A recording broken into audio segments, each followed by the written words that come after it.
Hello and welcome to the Play Typer Guy podcast. I'm your host, Stephen Robinson, and joining me is Gabe Garbowit. And thank you so much, Gabe, for taking some time to speak with us. Gabe, you've worked in the U.S. Senate for a while and survived, which is itself impressive. Um, Thank you. Yeah.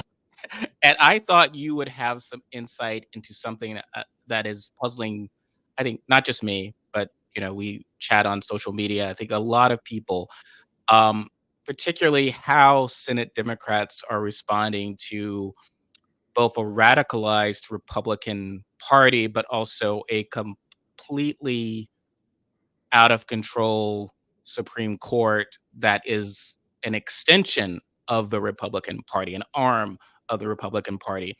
So, can you just sort of put some of this in perspective, particularly Dick Durbin, who's a judiciary chair for the Democrats? Yeah, sure. So I worked for Senator Tina Smith for 4.5 years. So I never worked directly with Durbin, but the dynamics of like the Supreme Court have that's been like even well before when I started as a staffer in 2018. This has been like this kind of like ongoing thing that just keeps building and building. But the Democrats have like very clearly stayed very stagnant while the like ground shifting beneath their feet. I in terms of like Dick Durbin and like how he's been operating, Durbin, I believe, came to the Senate in 1997, and he mostly just has not changed how he's behaved since then. He does not really have like a particular interest in like checking the court using the tools that he has with his committee. And on top of that, something I'm happy to also talk more about, like the way that because I was a communication staffer, I know quite a bit about like how Hmm. media is handled, like just like kind of the general apparatus, including with his committee. And there is not really like it's almost hard to describe for people who haven't worked in any sort of media environment, but there's not like for instance in journalism, right, like before a TV production about a story, there might be like a producer there, someone with a lot of technical background too that can help make that happen. And that is like very lacking from Durbin's team. Not him specifically. It's like a much bigger problem in the party, and especially people with that technical knowledge that can be like looped into the decision-making process. So that also really constrains like kind of the type of hearings they're able to do, how they're able to do it. And yeah, it's a huge problem. And I think just because this year has just gotten so ridiculous and like the amount of corruption is so staggering, it's really, really for a much wider group of people than usual. It's really been revealed for like just how ridiculous of a situation it is. And thank you for that. And yeah, just for myself, just of spinning narrative as a writer, I read his stuff and I'm like astonished. It's just completely passive, no action item. It's like I'm just seeing an email from my dad of like, "Oh, this is unfortunate." And it's like, "Well, no, you're in a Senate. What are you going to do? How are you going to do anything?" And, I think there's a lot. I call them Democratic partisans, but like really who look to Democratic leadership and they're very defensive of Democratic leadership and their choices. And I've seen this in some responses to you, which is a sort of to lecture us about if we understood the Constitution and the Senate rules, we'd understand why we have no choice but to lay down and die, which is somewhat, you know, um, premature surrender, which is just, oh, well, if he had hearings, what would happen? He wouldn't show up and it's all performative. Is in, well, politics is, what are you talking about? Like why even have a campaign? Campaign rallies have any purpose other than before? Like it's nuts to me, especially when they've seen what Republicans do. And again, you worked in a Senate. Um, Lindsey Graham, there's no question if he had the gavel, and he's been there, I would say, as long as Durbin, if not longer. If he had the gavel, and Sonia Sotomayor was taking, private jets to islands, where they hunt unicorn or something from liberal donors, or Ketanji Brown Jackson had, her partner had Nation of Islam flags flying. I mean, we know what they would do. So what do you, and not to try to mind read, but what are Democrats thinking? Like, do they think that Republican tactics don't work? So to give you a sense with Lindsey Graham, the extent of what you just said being true. All right, I'm going to try to think about how to say this in as least a wonky way as possible. But basically, when Senator Feinstein, who was having like a lot of issues with old age in the last part of her career, when she had to be away from the Senate because she was so sick, Durbin went on TV and he was like, well, we don't have like proxy voting, so there's no way to do like subpoenas for anything related to the Supreme Court. Beyond the fact that that is just like simply not true, it's the case for nominations. It's not the case for subpoenas. Lindsey Graham literally said when Amy Coney Barrett was getting confirmed, Durbin raised an objection and he said, well, like there's not enough people here. There's no proxy voting for nominations, so you can't do this. And Lindsey Graham said, Senator, like this is how we're doing it. If the shoe were on the other foot, like you would do the same exact thing. And yeah, too bad. So like even Lindsey Graham is like giving permission to the Dems to be a little more aggressive. But it's just like it's hard to really answer why. I mean, certainly like people like Lindsey Graham have way more pressure from like the grassroots in their right flank to always be like as extreme as possible. Mm-hmm. That's clearly one factor. Like, for instance, I've like talked about how Durbin should get primaried.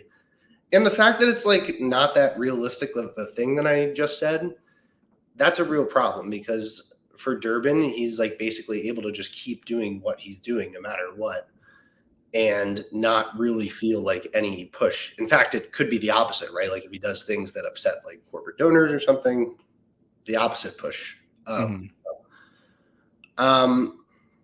The other piece of this is just generally the way that for whatever reason, there's probably like a lot of reasons to talk about why it is, but Republicans and the way that they use government resources when they have control in Congress is much more sophisticated in how they use it to achieve like goals that they care about.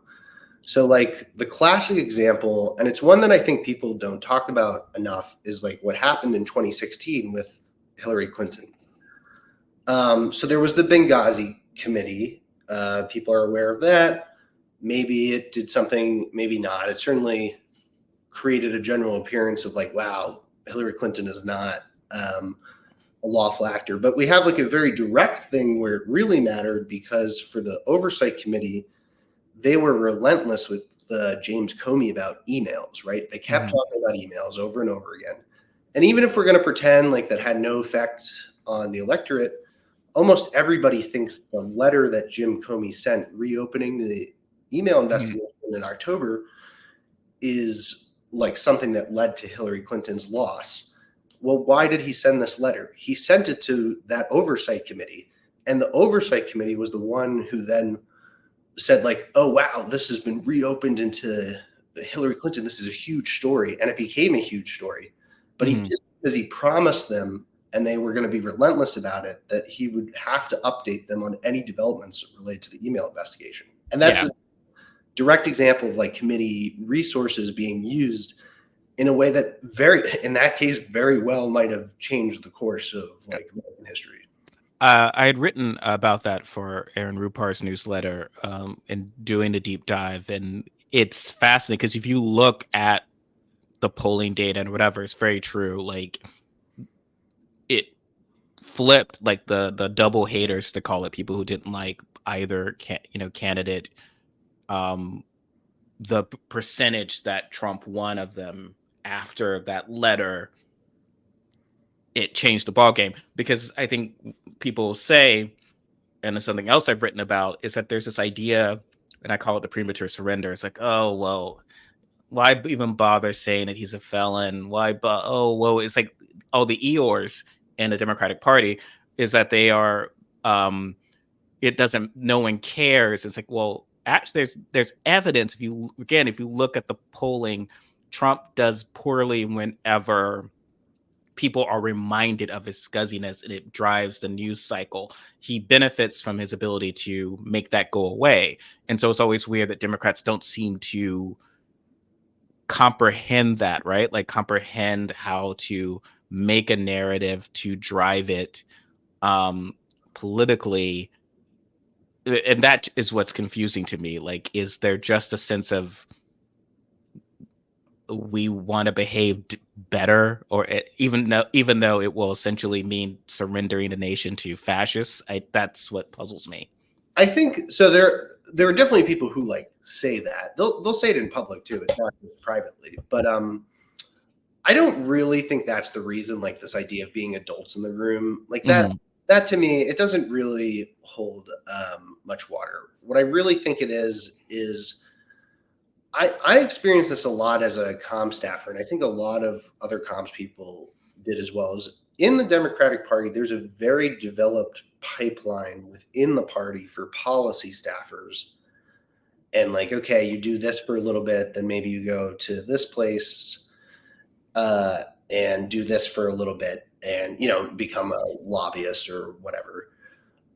With communications, it's often like going into corporate comms next, or even that's like not fully clarified, but there is like the people that are actually in charge of implementing this stuff. There's like a huge amount of, like, I would say, like, insecurity Mhm. things. It's not even really so much about being adults in the room. That's like more of just like an ex post facto justification. It's more about like, well, I'm afraid if I don't do this and I like move all the office resources in this way, and it's like a total dud, like the blame's going to come down on me. People are going to find this ineffective. I'll be embarrassed. There's like a huge premium on like not embarrassing, Mhm. certainly any member of Congress. And if at the top they're not like willing to be aggressive about it, and staffers are feeling like they're not getting like any cover to be aggressive, and they're also not really getting like basic media training, it really just creates this kind of like catastrophic situation where everybody is constantly um, like more relying on kind of what the rest of the media is doing and just following that along, as to the idea of like, oh, we should be using the power of the Senate or the presidency in a way that can move media narratives and actually potentially change them. Mhm. Um, yeah, there's like, it's probably like 1,000 different reasons why this is true, but like ultimately it just comes down to there's a lot of fear in the ranks about like rocking the boats too much. And, the leaders at the top aren't really interested in doing it either. Yeah. And then kind of going back to the radicalized Supreme Court. I mean, Biden has said that there's never been a Supreme Court this far out of step, and I've slightly disagreed. I mean, the Taney court was terrible, and Yeah. Lincoln attacked them. He's at his inaugural address, and what he said, um, and people can check it out because I've written about that as well, is fairly prescient about this sort of unelected body Mm-hmm. ruling over people. Um, and that it's sort of this, you could argue, that's the threat to democracy, is the Supreme Court, the radicalized Supreme Court. And there's like no strategy, not even to just hold them accountable. I mean, Durbin has essentially kind of begged and pleaded, and, oh geez, think about your legacy, just stuff that's so simpering, because this is a part, this, and other Republicans, they're very happy that they have a Supreme Court that is going to help them, in every way. And it's hard. Again, your experience in communications. I get the desire from again, a lot of Democratic partisans to blame voters, blame younger people. How can you be disaffected and whatever? But how do you tell 18 to 24-year-olds that like you are screwed? Everything that, even if you manage to pass a law, this court will throw it out. Like everything playing by the rules so the bump stocks, everything, like they can just make stuff up. Yep. And that has to be confronted. I mean, even I think Biden is now talking about the the Supreme Court, that potentially, if Trump wins, he could two more. But again, that still be a situation of Democrats just stemming the damage, right? Like, because at best they would just replace liberals. They would not make it get worse, but it's not going to essentially, to make it get better would mean something drastic. And there's a lot of pushback whenever you say it has to be something drastic, right? And I get why that would be scary, right? Like trying to expand the court and so forth. I mean, yeah, like all of that is correct. It's I mean, what I was fascinated with by my time in the Senate is that like the actions of the Supreme Court would sort of just like force these kind of like all the Democrats to like twist themselves into more and more ridiculous knots in like how to achieve a change about something. Mhm. I've complained about this a few times, but even the strategy of like, if you give me a Senate majority and a House majority, I will codify Roe v. Wade, which is something like Biden said, possibly in the State of the Union address, but in many other areas. And like, sure, maybe. I mean, we did have the majority when Roe was overturned. Mm-hmm. But even forgetting all of that, why couldn't the Supreme Court just say that that's not the correct way to pass the law, or like come up with some way to make it not active? I mean, you can't really seriously like accept the logic of a court that has one member on it that's not getting any sort of punishment for like literally embracing overturning the United States government and overthrowing it with that insurrection flag. Like that's not, it's not a battle you can win, especially if like you're accepting the logic of it and you're accepting that these are good faith actors, like truly just reading the law and calling the balls and strikes, as like Roberts always talks about. Yeah. I mean, if there's no accountability, then I'm disappointed in the liberal justices. I'm like, Sotomayor, where's your island? Like, Yeah, where's your billionaire sponsor, Jackson? Are you trying? Come on.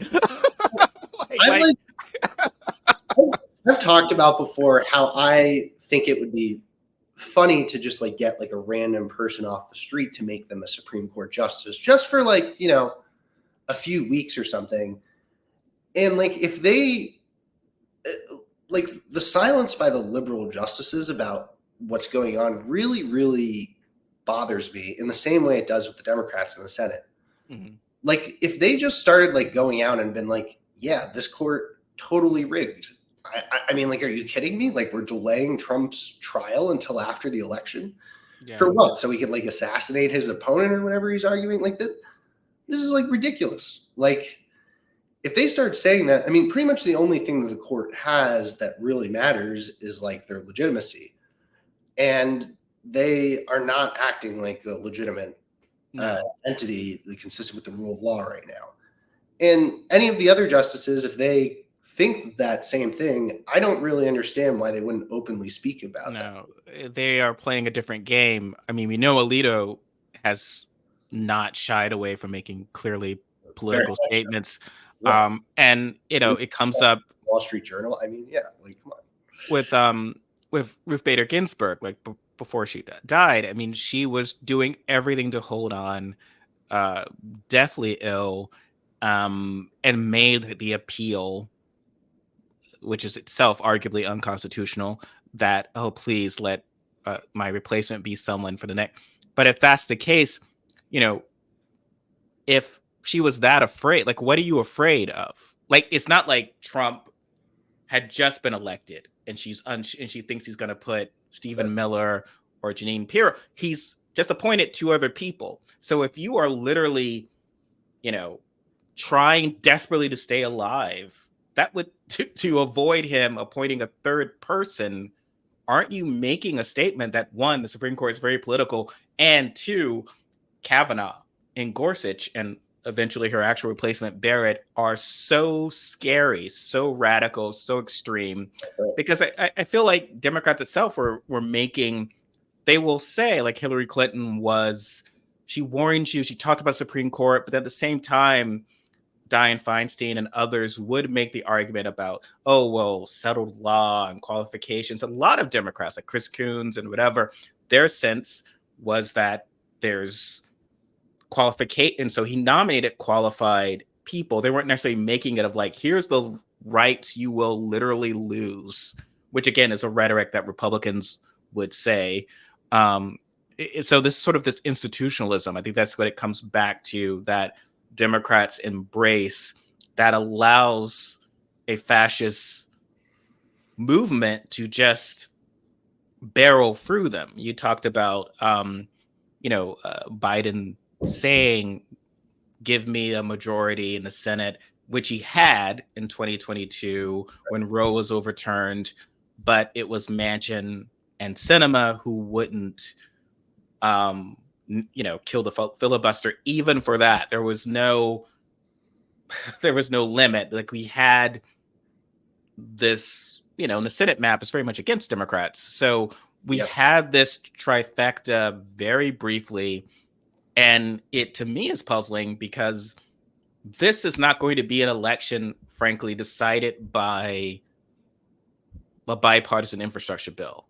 I don't know. It's a great law. I don't know anyone that's going to flip, who was one way or the other, based on passage of that bill, or any other, the quote unquote bipartisan wins that people will herald.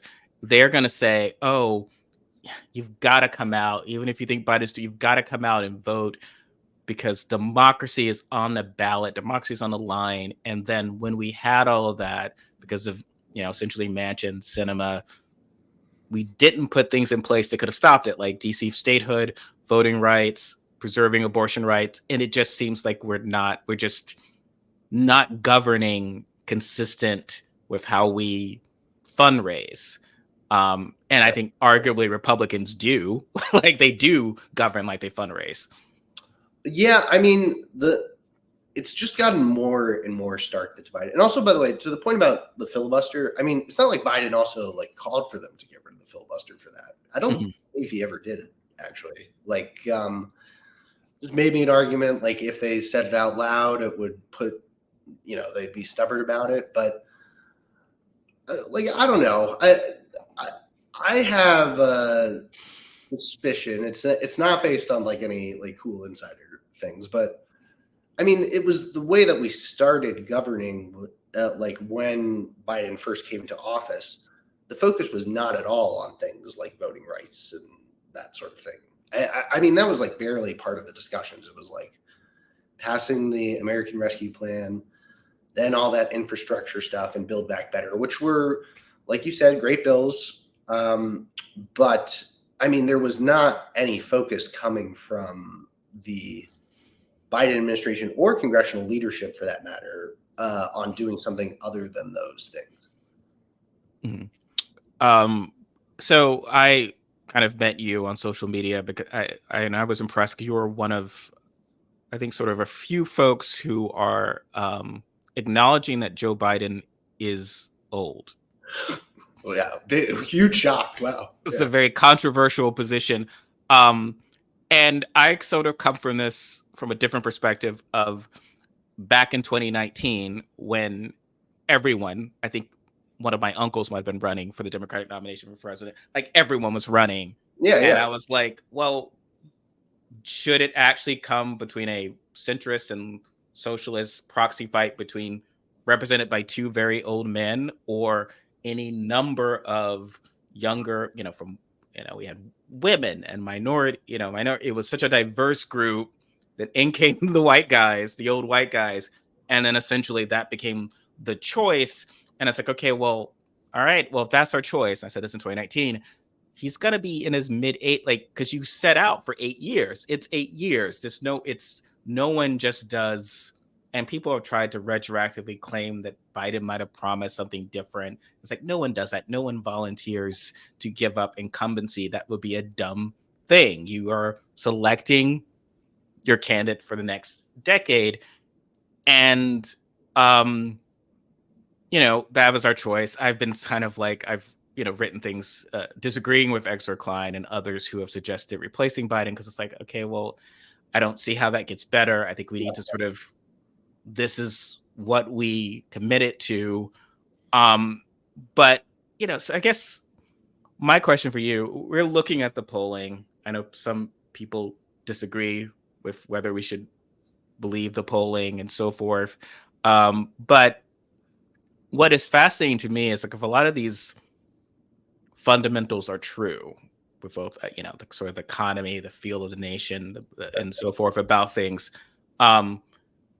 it's a scenario where Biden's actually doing better than you might think an incumbent would be doing with the sentiment people have. Though I was curious to you is how much you believe that is solely dependent on the fact that he's running against Trump, and that in a world where, which is arguably, one might say, a better world, where Trump did not win a nomination, and it was, say, Ron DeSantis or Nikki Haley, how bad would it be for Biden? I mean, I have my own suspicions, but what do you think? Like, if he was running against someone who, was relatively young and essentially still pushing the Republican agenda, but at this time, how bad do you think it would be?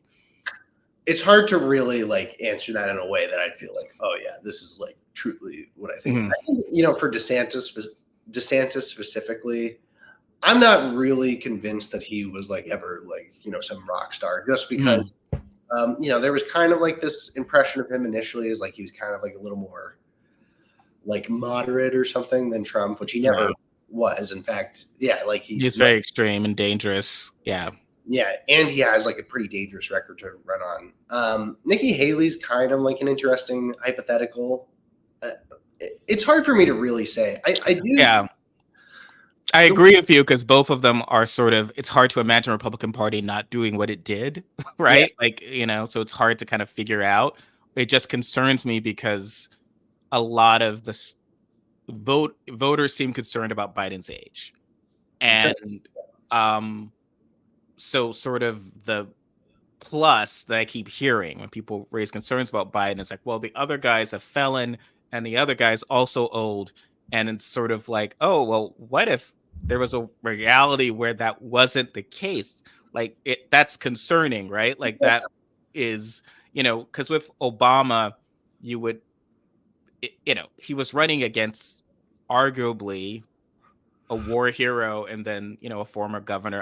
And people can talk their own weaknesses as candidates, but another case, he was not running against a felon. He didn't have the felon handicap in his corner. Right. So the violently overthrowing like, yes, like, actually, like, it is consultants nowadays, they think it's horrible. Yeah, I think it's pretty bad. Mild over, yes, the light treason to development. Like, and that's the other thing. I mean, I get it. And I'm a Biden supporter. You have this in your profile thing. I'm voting for Biden. Don't worry, even if I'm, but it is frustrating because it is sort of, I get, again, everything from the infrastructure and sort of, but if 2020 had been about the election of restoring the soul of America and all of sort of things, arguably by that metric, this administration has failed in the sense that we're still here terrified. Yeah. Oh, I think, like, no question that is like a huge problem, is that, like, there were a lot of political decisions they made, which is part of like, to go back to what you're saying earlier, I'm like annoyed when Democratic elites are like kind of blaming voters for these problems, right? Yeah. Like when I, voted for Biden, like I expect that the Trump situation would be somewhat resolved. Like I did not really, even though I knew it was possible, did not expect to be here, especially at this like, oh, if he wins again, like fascist dictatorship. I mean, like it's such a wild, wild thing. And unlike like maybe you could say something similar, like somehow like Obama's actions led to Trump. And yeah, sure, there's like some complicated things during the campaign, maybe, but like this is like very concrete because Trump had already committed extremely major crimes, was not prosecuted for them, or he was, but way too late, despite the fact that there was a Senate trial about it, like less than a month after the insurrection itself. And, has set up this situation where we're about to repeat like the election that everybody, when they think of that election and everything about that time period, they're just like, oh my God, I do not want to No, think yeah. of this. Yeah. Well, the 2020 election, arguably, to me, it's almost even worse than like the flashback to this time in 2020. Of course, Biden was ahead of the polls, so I think most of us were pretty Yeah. optimistic. Trump had bungled COVID. Who would ever trust that guy again? The one who bungled a global pandemic. But even if thinking, okay, he could win re-election, to me, in June of 2020, that was far less frightening than June of 2024 when he tried to he refused to concede an election he lost, tried to overthrow the government, and now we just kind of made him mad. So sort of like, well, if you're going to lose to him, maybe you shouldn't have just have lost to him the first time instead of just making him mad. But, Like now he's like even more unhinged and deranged. But what I'm saying is slightly obviously in jest, but I mean, something that like some of my non-American friends talk to me about, like, or like, I have some like Italian cousins, right? They're like always very confused about this like elections equals democracy thing that the US like so frequently does. Because like every place has elections. I mean, elections are really powerful as like a legitimacy for a ruler, right? Like Putin, even though it was like a total sham, ran that whole election. There's like that video of like, people like basically being forced to go into the ballot box and seeing who they were voting for. And like elections are good, but like you need to think of the context around them. Like to make a free and fair election, right? In a democracy, you especially can't have it where like every single election there's like this possibility of democracy completely like ending. It's just not like, that's not free and fair. Yeah. And like to have this environment, especially with Trump and the way he's talking about violence against Democrats and really creating this culture of fear and also making the stakes so comically existential. Like how democratic is an election that's like that? I mean, for me, when I think of democracy, it's like all about like, yeah, we can have our disagreements. You go to the polls, people vote, we see how it goes, and then, might like not stand the other guy, but I can walk away knowing like respects basic things like peaceful transfer of power, like not eliminating all elections so that like nobody gets another. And yeah, like to have this situation come up under Biden where like I can't, like I want to believe this election is totally free and fair.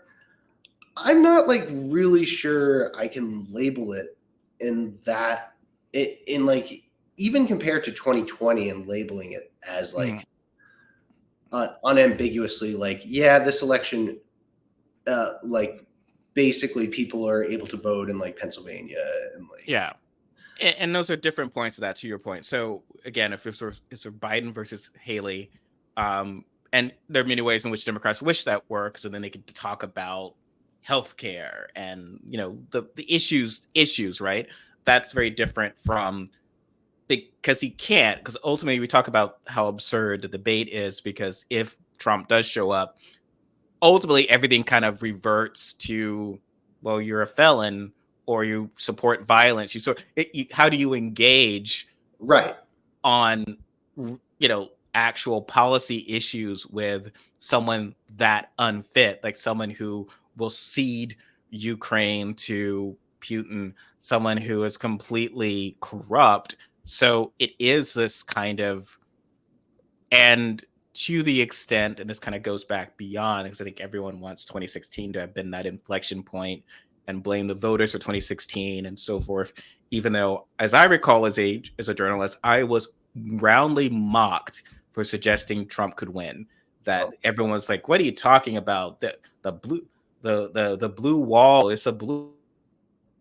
You're saying Trump possibly could come close in Minnesota? No way. This is all crazy. You're just after clicks and so forth." Whereas a lot of what we've seen since then has been Trump.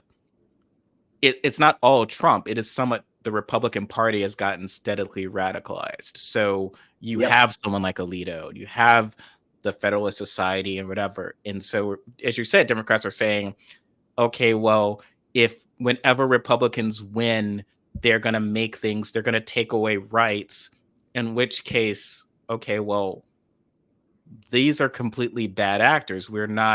It's no longer a free and fair election. It's not like in a primary, right? So essentially, a primary is more of what you're describing, where it's maybe I'm a little bit more to the left or center than you, but we're both, here's what we believe, and then one of us wins, but we believe largely similar things. I think Republicans right now fundamentally don't believe in democracy as you and I define it.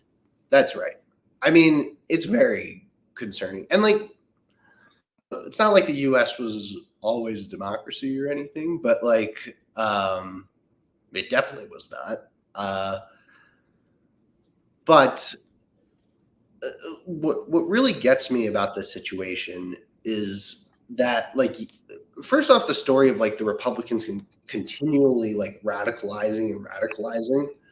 Like, from people I've talked to who like study the Republican Party or like written books on the right, they all say the same thing. Like, this is not a new phenomenon by them. Like, this is since like Goldwater, was nominated. Like, Reagan, by the time he was elected, a lot of the things that Goldwater said that everybody thought were so nuts and that Lyndon Johnson ran on as being so nuts became totally mainstream by the time Reagan was there. And you can, it's like a continuous story of like continually moving that, like, I think I'm pointing left right now, but yeah. But towards like the right and further radicalizing. And then the Democrats, like, what I've been really shocked by, like, the truth of it is like they keep wanting to move more towards the center no matter what. Mm-hmm. And their decision spaces like start getting more and more ridiculous when that happens. Like, a lot of the issues, like immigration is like a really good example of one. Like, immigration was something that, like, the second longest floor speech in the House history is Nancy Pelosi's speech about Dreamers, constantly talking about Dreamers for like 8 hours or something. And now, like there's like this attempt to try to be like really tough on immigration because it's like, trying to work out a deal. And when I talk to like staffers on the Hill that like are in charge of like doing like deal making things, this is like how they think about it too. They're always like trying to find, okay, what's the middle ground here? Which, some of that is like very, like, I think like in general, the idea of that is like very good and consistent with a democracy, but not without viewing it in context. Like, Yeah. you can't just like decide that, like, okay, just because the other side will agree to something, that means it's good. it has to be like, well, if the other side is like, you know, working to violently overthrow the government, like maybe I shouldn't like care if they have any Yeah. say on this matter. But there's like, it's just like almost too horrifying to contemplate. It just like Yeah. ruins too much of like the general dynamics. And so like, It definitely seems like Trump and Miller, sort of the anti-immigration position, and and Jeff Sessions was part of that as well. yeah, They've won like that dialogue from the days of Lindsey Graham and Marco Rubio and the Gang of Eight to now. They've won that dialogue. They've gotten Democrats to embrace this concept of an invasion at the border, which itself is very coded and has links back to the Civil War and to some other stuff that is frightening. But Democrats embraced it to then think that they'll be rewarded because, oh, we'll admit there's a problem, which you admitted the imaginary problem exists, and that, well, we tried to solve it, but Republicans wouldn't let us, and as if they'll get rewarded, similar to like their harsh on crime policies. Hi, don't be alarmed, but that was the end of part one of what is now a two-part interview with Gabe Garbowit. Please stay tuned for part two coming up next week.